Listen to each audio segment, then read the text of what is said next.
तो गाइज मैं आज वन नाइन प्रॉपर्टीज़ के ऑफिस आया हूँ और मेरे सामने बैठ रहे हैं वन नाइन प्रॉपर्टीज़ के सीईओ मोहम्मद रिजवान खान। तो मैं कुछ प्रॉपर्टीज़ में तो इन्वेस्ट कर रहा हूँ, इनके साथ ही मिलके कर रहा हूँ इन्वेस्ट कि ये मुझे अच्छा गाइड कर रहे हैं और मैं फैमिली वगैरह सारी हमारी इन्वेस्ट कर रही है इसमें।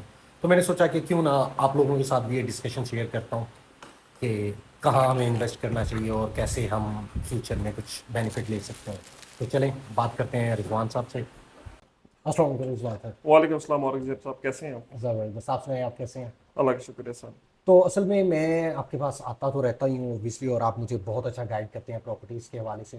तो आज मैंने सोचा कि आज वीडियो कुछ रिकॉर्ड कर लेता हूँ क्योंकि काफ़ी ज़्यादा लोग इन्वेस्ट करना चाहते हैं और उन्हें प्रॉपरली पता नहीं है कि कहाँ इन्वेस्ट करें। गलत जगह इन्वेस्ट करके वो बाद में पछताते हैं। तो जी मैंने सोचा कि सब लोगों को भी पता लग जाए कि कहाँ इन्वेस्ट करना चाहिए और आपसे कुछ गाइडेंस वगैरह ले ली जाए।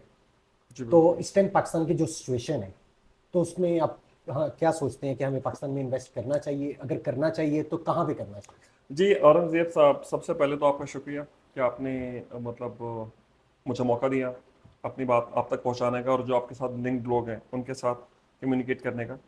सेकंड ये है कि इस वक्त जो पाकिस्तान की मैक्रो इकोनॉमिक कंडीशन है ओवरऑल, वो हिस्टोरिक लो के ऊपर है। और इकोनॉमिकली पाकिस्तान स्ट्रगल कर रहा है, तमाम बिजनेसेस स्ट्रगल कर रहा है, सिर्फ प्रॉपर्टी नहीं, टेक्सटाइल भी, आपकी जितने भी बिजनेसेस हैं, चाहे ऑटोमोबाइल्स हो, चाहे टेक्सटाइल्स हो, या वट एवर, प्रॉपर्टी इसके अंदर एक बहुत बड़ा बिजनेस सेक्टर है पाकिस्तान में, वो बहुत सफ़र कर रहा है। सो इस वक्त पाकिस्तान के अंदर प्रॉपर्टी हिस्टोरिक लो पे है। बज़ाहिर ये क्राइसिस है और क्राइसिस है, लेकिन इसके अंदर अपॉर्चुनिटीज छुपी हुई हैं। इस वक्त जो टाइम है वो बाइंग का टाइम है। लोग बहुत बदल हो चुके हैं, लोग बहुत डिसऑर्टेड हैं, और लोग ये समझते हैं शायद पाकिस्तान की हालात कभी ठीक ही नहीं होंगे। They are going outside. Gallup के सर्वे के अकॉर्डिंगली 94% पाकिस्तानी पाकिस्तान से बाहर जाना चाहते हैं। ये हारून रशीद साहब एक जर्नलिस्ट है, उनका मैं वीलॉग सुन रहा था, और ये कंडीशन सब पाकिस्तानियों के सामने। सो व्हाट आई रिकमेंड कि देखें, ये हिस्टोरिक लो प्रॉपर्टीज में स्पेशली ये हमेशा ऐसे नहीं रहेगा। इस वक्त अगर आप कहीं इन्वेस्टमेंट कर लेते हैं, कुछ चीज़ दे के रख लेते हैं अपने लिए, अपने बच्चों के लिए, आने वाले 2 से ढाई साल में, 3 साल में अप्रॉक्सीमेटली ये जंप करेगा, ये बहुत ऊपर जाएगा। लिहाजा जो बंदा आज परचेज करके इन्वेस्टमेंट करके रख देगा, he will take a very very good profit और बहुत ज़बरदस्त गेन इसके ऊपर एंजॉय करेगा। मुझे नहीं लगता है इस किस्म की सिचुएशन दोबारा फिर कभी मिल पाएगी। बाकी अल्लाह के साथ बेहतर जानते।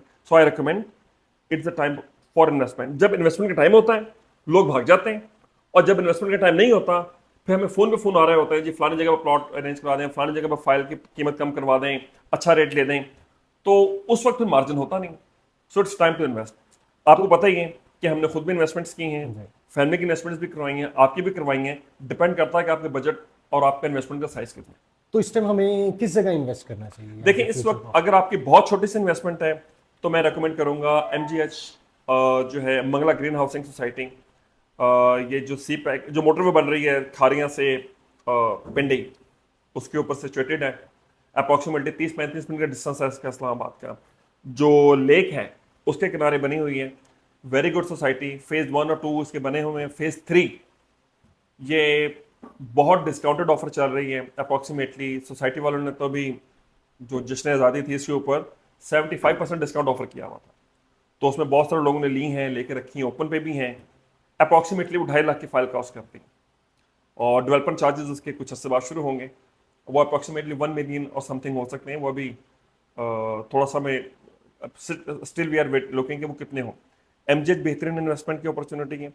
इसके बाद फिर बेहतरीन अपॉर्चुनिटी है DHA Quetta, DHA Multan. DHA Quetta सबसे फेवरेट है मेरा। 1 करोड़ 45 या 1 करोड़ 50 की फाइल थी, जो 30 अप्रॉक्सीमेटली 30-35 लाख के करीब मिल रही है। जब ये साला स्टेबल हुए, जब चीजें पॉजिटिव साइड पे मूव करना शुरू की, इसमें इतना मार्जिन है कि आप सोच नहीं सकते। इसके बाद है DHA मुल्तान। DHA लाहौर भी है, और लेकिन ये है कि DHA लाहौर में अगर आप आते हैं तो आपको इन्वेस्टमेंट थोड़ी सी थोड़ा सा आपको साइज उसका बढ़ाना पड़ता बढ़ाना है। पड़ेगा। जैसे 9 है, DHA 9 टाउन है, 9 प्रिज्म है। और फिर अगर आप 9 से पीछे जाते हैं, फेज 7 पे, फेज 6, वो तो फिर डेवलप्ड है सारे के सारे। यहाँ पर तो प्राइसेस कम हुए ही नहीं है ना, DHA फेज 6-5 वगैरह में। सो मतलब DHA Lahore, DHA Quetta, DHA Multan, MGH, depending upon your size of investment and budget, या हर एक अपना अपना एक मेंटेलिटी होती है, उसके अकॉर्डिंगली हम उसको फाइनल करके बता सकते हैं कि अब इस जगह पर इन्वेस्टमेंट करो। बाकी नफा नुकसान अल्लाह के हाथ में। रिस्क हर बिजनेस डिसीजन में इन्वॉल्व होता है, हर बिजनेस डिसीजन में इन्वॉल्व होता है। हम कोशिश ही करते हैं रिस्क मिनिमाइज हो। सो आई थिंक ये सोसाइटीज हैं जिसमें आप इन्वेस्ट, मैं समझता हूँ, करना चाहिए। चलें, थैंक यू सो मच। बहुत बहुत शुक्रिया आपका। ओके।